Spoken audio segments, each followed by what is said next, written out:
C'est parti, nous sommes avec plaisir avec Agathe Richard, qui est chargée de communication pour l'international de Saumur, qui va être organisé à nouveau cette année, donc c'est fin avril, c'est ça?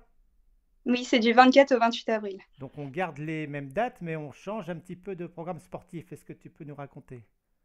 Oui, alors c'est vrai que l'année dernière, faute de moyens financiers, il n'y avait pas eu le 4 étoiles. Donc cette année, on a le grand, grand, grand plaisir de pouvoir à nouveau avoir ce 4 étoiles ici à Saumur, qui sera cette année accompagné d'un 2 étoiles, tous les deux sur des formats longs. D'accord. Donc c'est une excellente nouvelle pour tout le monde parce que c'est vrai que ça manquait au calendrier français, il n'y avait plus que Linière en 4 étoiles long. Mais du coup, on perd le 3 étoiles et le 1 étoile. Faut faire des Oui, choix. exactement. Tu as tout dit. Il faut faire des choix. Là, c'est vrai que c'est une année très stratégique car olympique. Donc, il fallait absolument qu'on ait ce 4 étoiles, mais malheureusement, bah voilà, il a fallu faire des choix. Sachant en plus que Saumur, c'est la dernière compétition française avec son 4 étoiles qui va même se qualifier pour les JO. Parce que maintenant, les règles ont changé pour les JO. Les cavaliers doivent avoir de nouveau une qualification entre janvier et juin. Donc, ça va permettre deux choses. Saumur va permettre deux choses. C'est non seulement pour les couples de répéter leur gamme chez nous à Saumur, et en plus de ça, éventuellement, pour les retardataires de décrocher leur qualif pour Paris. Oui, c'est ça, c'est ce qu'ils appellent la qualification complémentaire. Il y a jusqu'à 24 juin pour courir à nouveau un 4 étoiles, que ce soit court ou long. Sûrement une bonne idée d'ailleurs.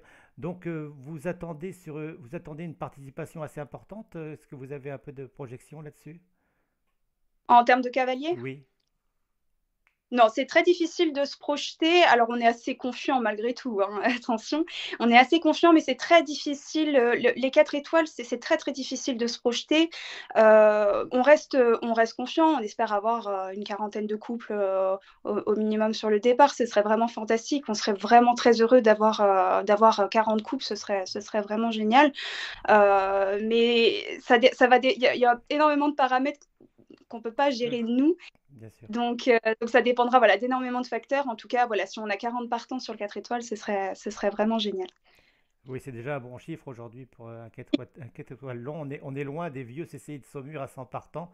Ce sera la 38e édition, je crois. Non, je suis sûr. Et bah 38e, voilà. J'ai vécu les 37 précédentes, donc je suis sûr. Euh, il y aura des animations à côté. Saumur est connu pour ça, pour un village un petit peu sympathique, avec plein d'animations sportives à côté. Oui, alors effectivement, au niveau du programme sportif, donc on a le mercredi après-midi avec l'inspection, plus le pot d'accueil débrief avec les cavaliers. Jeudi et vendredi, comme d'habitude, est dédié au dressage.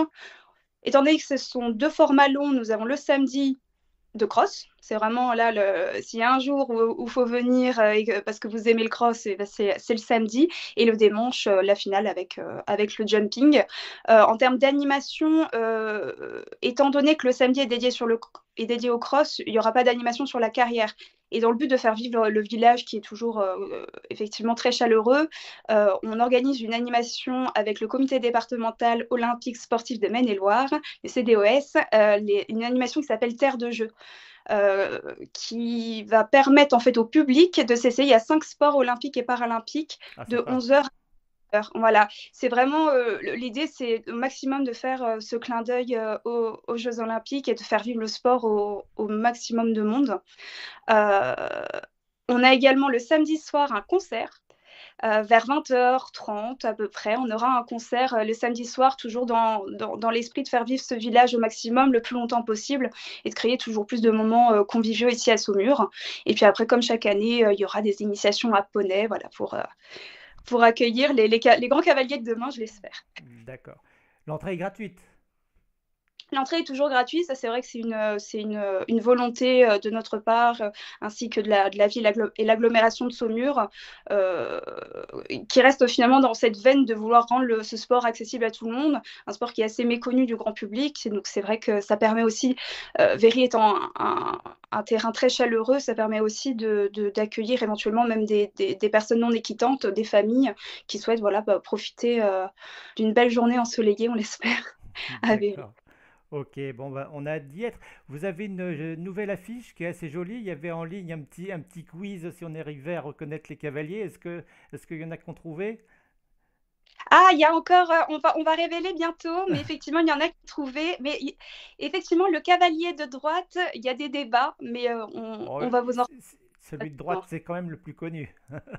Et pourtant, j'ai eu plusieurs personnes qui débattent dessus, donc c'est intéressant et c'est sympa de voir que les gens reconnaissent ces cavaliers. C'est aussi voulu, évidemment, pour faire un jeu de clin d'œil. C'est amusant. Moi, j'ai un doute sur celui du milieu. Je pense que c'est celle du milieu d'ailleurs.